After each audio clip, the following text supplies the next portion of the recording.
Hello friends, मैं Ayush Jain welcome करता हूँ आपको आपके अपने चैनल एंड अकेडमी इंदौर पे। एंड इस वीडियो में हम सेशन नंबर 3 करने वाले हैं कम्युनिकेशन स्किल्स का, जिसका नाम है कम्युनिकेशन बैरियर्स।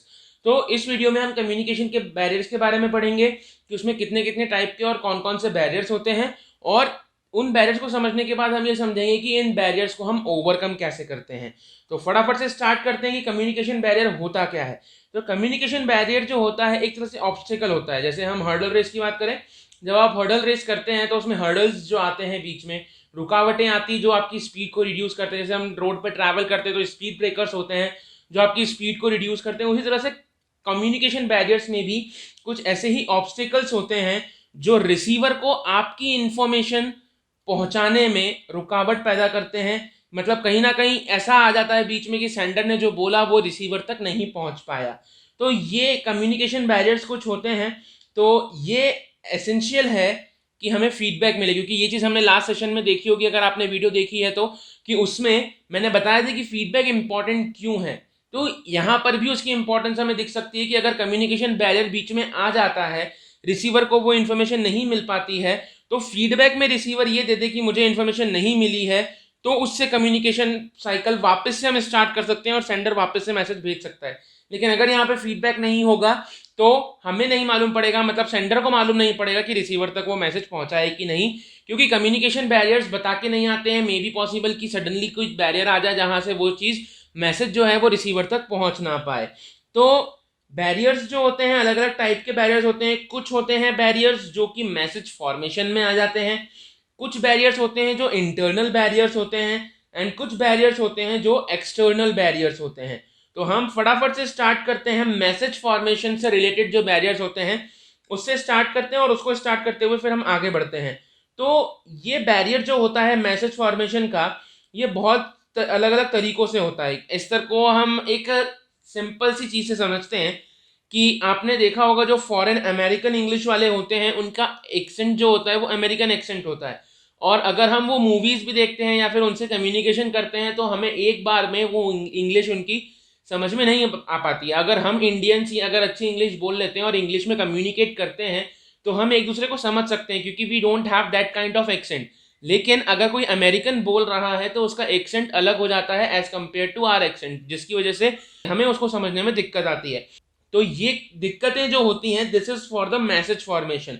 उसके अलावा हम बोल सकते हैं कि किसी को हिंदी आती है और अगर मैं इंग्लिश में बोल दूं तो उसको इंग्लिश समझ नहीं आएगी, तो वो भी एक बैरियर ही हो गया उसके लिए। तो क्योंकि उस तक मैंने जो बोला वो नहीं हुआ, मैंने तो बोल दिया, मैंने इन्फॉर्मेशन दे दी, लेकिन वो रिसीवर एनकोड नहीं कर पा रहा है, उसको डीकोड नहीं कर पा रहा है। तो एनकोडिंग डिकोडिंग में प्रॉब्लम्स आ जाती हैं due to this communication barrier. तो इसको हम समझते हैं वन बाय वन करके, अलग अलग टाइप्स किस तरह से होते हैं, किस तरह से करता है। तो देखो, सबसे पहला आता है लेंदी और कॉम्प्लिकेटेड मैसेजेस। ऐसे मैसेजेस जो बहुत लंबे होते हैं और कॉम्प्लिकेटेड होते हैं। जैसे अगर मैं यहाँ पे टॉपिक्स के बारे में ना एक्सप्लेन करते हुए कुछ और लंबी कहानी सुनाता जा रहा हूँ और फिर लास्ट में जाके पहुंचूं और उस कंसेप्ट को एक्सप्लेन करूं, तो यहाँ पे ये भी एक कम्युनिकेशन बैरियर हो जाता है कि because you will not be interested any more. अगर मैं बकवास करता जा रहा हूँ तो आप लोग भी उस चीज़ में इंटरेस्टेड नहीं होंगे। अगर मैं काम की बात कर रहा हूँ तो आपको इंटरेस्ट रहेगा उसमें। तो लेंदी मैसेज नहीं होना चाहिए और कॉम्प्लिकेटेड नहीं होना चाहिए। आपको सारी चीज़ें हर मोमेंट पे समझ में आती जानी चाहिए। मैं जो बोल रहा हूँ आपको ये नहीं लगना चाहिए कि पता नहीं क्या बोल रहा है, हमें तो कुछ समझ ही नहीं आ रहा है। तो ये कंडीशन नहीं आनी चाहिए, नहीं तो वो कम्युनिकेशन बैरियर की तरह एक्ट करता है। नेक्स्ट आता है लिंग्विस्टिक इश्यूज।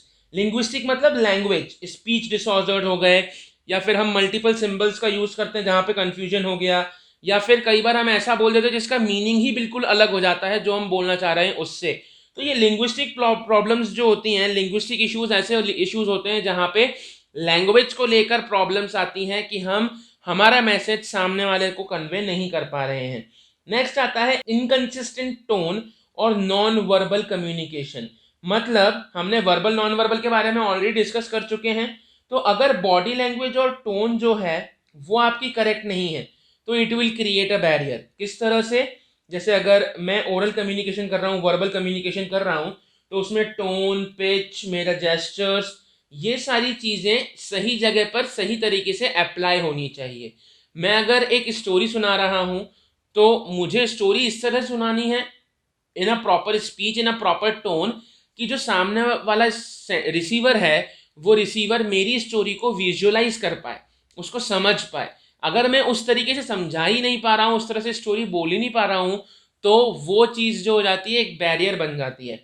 उसी तरह से अगर नॉन वर्बल कम्युनिकेशन हो रहा है, तो नॉन वर्बल कम्युनिकेशन में भी अगर मेरे जो एक्शंस हैं वो एक्शंस अप्रोप्रिएट नहीं है, जहाँ पे जो एक्शन करना है वो एक्शन नहीं कर रहा हूँ मैं, तो सामने वाले को भी समझ में नहीं आ पाएगा। तो ये थे हमारे मैसेज फॉर्मेशन वाले बैरियर्स, जहाँ पे हम मैसेज बनाने में ही गलतियां कर देते हैं, जिसकी वजह से वो एक कम्युनिकेशन बैरियर बन जाता है। अब हम आते हैं इंटरनल बैरियर्स। मतलब मैसेज तो बन गया, मैसेज सेंडर जो है वो दे भी रहा है, लेकिन फिर भी उसमें बैरियर जो हो जाते हैं वो कुछ आ जाते हैं। किस तरह से? जैसे इंटेंस इमोशन हो गया, किसी सामने वाला जो रिसीवर है उसकी लिसनिंग स्किल अच्छी नहीं है, या फिर अलग अलग व्यू पॉइंट है किसी का दिमाग में, डिफरेंट कल्चरल बैकग्राउंड्स हैं, तो उसकी वजह से, इन सब चीज़ों की वजह से इंटरनल बैरियर्स आ जाते हैं। तो एक बार एक एक करके हम इन सबको डिस्कस कर लेते हैं। सबसे पहला आता है डिसइंटरेस्ट और एक्साइटमेंट। कई बार क्या होता है कि जो रिसीवर है या तो वो बहुत ज़्यादा एक्साइटेड होता है या फिर वो बहुत ज़्यादा थका हुआ होता है, जिसकी वजह से क्या होता है, रिसीवर का इंटरेस्ट उस इंफॉर्मेशन में नहीं आ पाता है। तो इसकी वजह से क्या हो जाता है, जो रिसीवर होता है उसका अटेंशन नहीं होता सेंडर की तरफ, और सेंडर का मैसेज उस रिसीवर तक पहुंच नहीं पाता है। ये जनरली अक्सर होता है कि हम अगर बहुत ज़्यादा एक्साइटेड हैं तो हम उसी चीज़ के बारे में सोचेंगे, और जो सामने वाला बोल रहा है वो हम नहीं सुन पाते। कई लोगों के साथ ऐसा होता है कि आप वीडियो देख रहे हो मेरी, और वीडियो देखते समय आपके दिमाग में कुछ और ही ख्याल चल रहे हैं। तो ये सारी चीज़ें हमारी आती हैं जहाँ पे हम बहुत सारे एक्साइटेड होते हैं या फिर बहुत ज़्यादा टायर्ड होते हैं किसी चीज़ को लेके। तो उस केस में यहाँ पे हमारा इंटरनल बैरियर क्रिएट हो जाता है। नेक्स्ट आता है पुअर लिसनिंग स्किल। अगर किसी की लिसनिंग स्किल प्रॉपर नहीं है, कि अगर कोई अटेंटिवली केयरफुली किसी चीज़ को सुनता नहीं है, तो उस तक वो इन्फॉर्मेशन पहुंच नहीं सकती। आप कितना ही कुछ भी कर लें, स्पीकर कितना ही फ्लुएंट हो जाए, कितना ही कॉन्साइज मैटर दे दे, लेकिन अगर सामने वाला लिसनिंग स्किल अच्छी नहीं है उसकी, तो ये एक इंटरनल बैरियर होगा और आपका इंफॉर्मेशन उस रिसीवर तक नहीं पहुंच पाएगा। नेक्स्ट आते हैं इमोशनल बैरियर्स। मतलब कि कई बार ऐसा होता है कि लोग अपने इमोशंस जो होते हैं वो कम्युनिकेशन के दौरान प्रॉपरली एक्सप्रेस नहीं कर पाते हैं। जैसे एक अगर वरीड पर्सन है, जो बहुत मतलब चिंता है, जिसको बहुत ज़्यादा परेशानी है, और वो अगर कम्युनिकेशन कर रहा है तो उसका कम्युनिकेशन इतना बेटर नहीं हो पाता है, बिकॉज उसका इंटरेस्ट जो है वो कहाँ पर है, वो कहीं ना कहीं उसकी चिंता में लगा हुआ है, जो टेंशन और जो इशू है उसका उसमें लगा हुआ है, तो वो कम्युनिकेशन प्रॉपर नहीं कर पा रहा है। साथ में अगर कोई गुस्सा है, तो गुस्से में अगर कोई मैसेज कन्वे कर रहा है तो उसका टोन जो होगा वो भी एंग्री वाला ही होगा, जिसकी वजह से वो एक बेटर कम्युनिकेशन नहीं हो पाता है। नेक्स्ट आता है differences in perception and view point. मतलब कि जहाँ कम्युनिकेशन हो रहा है तो एक तो सेंडर होता है, एक रिसीवर होता है। मे बी पॉसिबल जो सेंडर है, मतलब जो स्पीकर है, उसका व्यू पॉइंट कुछ और हो, एंड मे बी पॉसिबल जो रिसीवर है उसका व्यू पॉइंट कुछ और हो। अगर दोनों का ही व्यू पॉइंट अलग है, दोनों के ही परसेप्शंस अलग हैं, तो आपकी बात कोई भी नहीं समझ पाएगा। ना रिसीवर सेंडर की बात समझेगा, और अगर रिसीवर कुछ बोलना चाह रहा है तो वो बात सेंडर भी नहीं समझेगा, क्योंकि दोनों की थिंकिंग ही अलग है, और दोनों की थिंकिंग अलग है तो दोनों को समझने में प्रॉब्लम आएगी। तो उसके लिए क्या करना पड़ता है, दोनों के परसेप्शंस मैच होने चाहिए। वो मैच कैसे होंगे, सबको अपना माइंड ओपन माइंड रखना चाहिए, जिससे आप हर किसी को पहले समझें और फिर उसके बारे में अपना जजमेंट दें। नेक्स्ट आता है प्रेजुडाइज और बायस। यही चीज पे मैं आ रहा था। बायस मतलब आप किसी भी चीज को लेके बायस हैं, कि अगर ये बोल रहा है तो ये अच्छा बोल रहा है, वो बोल रहा है तो गलत बोल रहा है। तो ये थिंकिंग आपकी नहीं होनी चाहिए। You should listen at first. सबसे पहले आपको सेंडर को सुनना चाहिए कि वो बोल क्या रहा है, क्या सच में गलत है या फिर सच में सही है, तो उसके बाद आपको डिसीजन लेना चाहिए। तो इन सब चीज़ों की वजह से क्या होता है, फॉल्स अजम्पशंस क्रिएट कर लेते हैं लोग, और उस स्पीकर को सुनना ही पसंद नहीं करते हैं। कई बार अगर हमने ये परसेप्शन बना लिया, ये एजम्पशन बना लिया कि वो स्पीकर कुछ ढंग का बोलता ही नहीं है, वो जो भी बोलता है बकवास करता है, कोई भी टॉपिक रिलेटेड नहीं होता उसका कहीं से भी, और हर चीज़ें उसकी बकवास होती, कोई सेंस नहीं रखती हैं, तो इस केस में क्या होगा, अगर वो स्पीकर कोई सही बात भी बोल रहा होगा तो आपको गलत लगेगी, and you will not pay attention over it. तो इसके लिए हमको ये बायसनेस जो है, ये एजम्पशंस जो है, ये हटाने पड़ेंगे। नेक्स्ट आता है कल्चरल डिफरेंसेस। मतलब सोशल इंटरेक्शन जब हम करते हैं, कोई कम्युनिकेट करता है आपस में, तो वहाँ पे आपके कल्चर डिफरेंस भी हो जाते हैं। तो कई बार ऐसा होता है कि आप आई कांटेक्ट नहीं बनाना चाहते हैं, ठीक है, तो उन सब चीज़ों की वजह से भी बैरियर क्रिएट हो जाते हैं। तो ये थे सारे इंटरनल बैरियर्स जो कि सेंडर रिसीवर के एंड से अंदर ही अंदर कई बार ये बैरियर क्रिएट हो जाते हैं, जिसकी वजह से जो इन्फॉर्मेशन पहुंचानी होती है वो नहीं पहुंच पाती है। नेक्स्ट हम पहुंचते हैं एक्सटर्नल बैरियर्स की तरफ। एक्सटर्नल बैरियर्स मतलब जिनका कंट्रोल हमारे हाथों में नहीं है। इंटरनल बैरियर्स तो वो थे जिनका कंट्रोल हमारे हाथों में होता है, हम कंट्रोल कर सकते हैं। लेकिन एक्सटर्नल बैरियर्स कुछ ऐसे होते हैं जो हमारे बॉडी और हमारे माइंड के बाहर से आते हैं, जैसे नॉइज, डिफरेंट टाइम जोन हो गया, फिर डिस्टेंस हो गया, फिर कम्युनिकेशन इक्विपमेंट जो हम यूज करते हैं वहां पे गड़बड़ हो गई। जैसे आजकल हम लोग ऑनलाइन क्लासेस ले रहे हैं तो इंटरनेट कनेक्टिविटी में प्रॉब्लम आ गई, जिसकी वजह से टीचर अगर कुछ बोल रहा है तो वो स्टूडेंट को सुनाई नहीं आया, या फिर स्टूडेंट कुछ आंसर दे रहा है तो टीचर को सुनाई नहीं आया। तो ये सारी चीजें हमारे कंट्रोल में नहीं है, this is the fault of internet. तो वो कम्युनिकेशन इक्विपमेंट में फॉल्ट हो गया। Technology, physical disability, physical barriers, ये सारी चीजें हमारी एक्सटर्नल बैरियर्स की कैटेगरी में आती हैं। तो एक्सटर्नल बैरियर्स को एक बार और हम डिटेल में करते हैं। जैसे नॉइज एंड अदर डिस्टर्बेंस की मैं बात कर रहा था, तो अगर आसपास बहुत ज़्यादा नॉइज हो रही है, जैसे मैं अगर वीडियो बना रहा हूँ और यहाँ पर भी अगर आसपास बहुत ज़्यादा नॉइज होगी और मैं रिकॉर्डिंग कर रहा हूँ, तो आप लोगों को मेरी वॉइस क्लियरली नहीं आएगी and that will be a huge disturbance, जिसकी वजह से जो मैं मैसेज आप तक पहुँचाना चाह रहा हूँ वो मैसेज आप तक नहीं पहुँच पाएगा। तो ये एक बहुत बड़ा एक्सटर्नल बैरियर बन जाता है। नेक्स्ट आता है फिजिकल बैरियर्स बिटवीन कम्युनिकेटर्स, जैसे कि टेक्नोलॉजिकल प्रॉब्लम्स जो इक्विपमेंट के साथ आती हैं। जैसे मैंने अभी ऑनलाइन क्लास के बारे में बताया कि इंटरनेट का सिग्नल बहुत वीक है, या फिर मैं किसी को कॉल पे बात कर रहा हूँ तो नेटवर्क नहीं आ रहा है, किसी कंपनी का किसी टेलीकॉम नेटवर्क नहीं मिल रहा है मुझे, जिसकी वजह से मेरी बात सामने वाले तक नहीं पहुँच पा रही है, चिल्ला रहे हैं हेलो आवाज़ आ रही है, आवाज़ आ रही है। तो these all things are physical barriers. Next आता है फिजिकल डिसेबिलिटी, जैसे किसी को सुनने में प्रॉब्लम है, किसी को बोलने में प्रॉब्लम है, तो ये भी एक बहुत बड़ा बैरियर है कि अगर मैं बोल रहा हूँ और सामने वाले को सुनाई नहीं आता, वो सुनने में प्रॉब्लम है उसको, तो वहां पर मेरा कम्युनिकेशन करना तो बकवास ही हो गया, क्योंकि उसको कुछ सुनाई ही नहीं आ रहा है, तो मेरा बोलना किस सेंस में। तो ये एक एक्सटर्नल बैरियर है। नेक्स्ट आता है physical barriers to non verbal communication. जैसे जब हम नॉन वर्बल कम्युनिकेशन करते हैं, ये तो वर्बल वाले हमने देखे, अब अगर मैं नॉन वर्बल कर रहा हूँ, मतलब वर्ड्स का यूज ही नहीं कर रहा हूँ, उसमें भी फिजिकल बैरियर अगर आते हैं तो किस तरह से, जैसे अगर मैं वीडियो बना रहा होता और मैं सिर्फ एक्शन से एक्सप्लेन कर रहा होता और मेरी वीडियो में आपको सिर्फ मेरा फेस दिख रहा होता, मेरे हैंड मूवमेंट्स नहीं विजिबल होते, तो वो एक बैरियर हो गया नॉन वर्बल कम्युनिकेशन के लिए।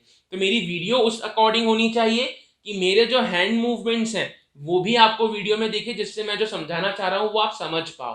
तो इसी तरह से अगर कोई दूर खड़ा है और वहां से कोई एक्शन कर रहा है, तो सामने वाला जो रिसीवर है उसको उसके एक्शंस विजिबल नहीं हुए प्रॉपर्ली, तो वो समझ नहीं पाया।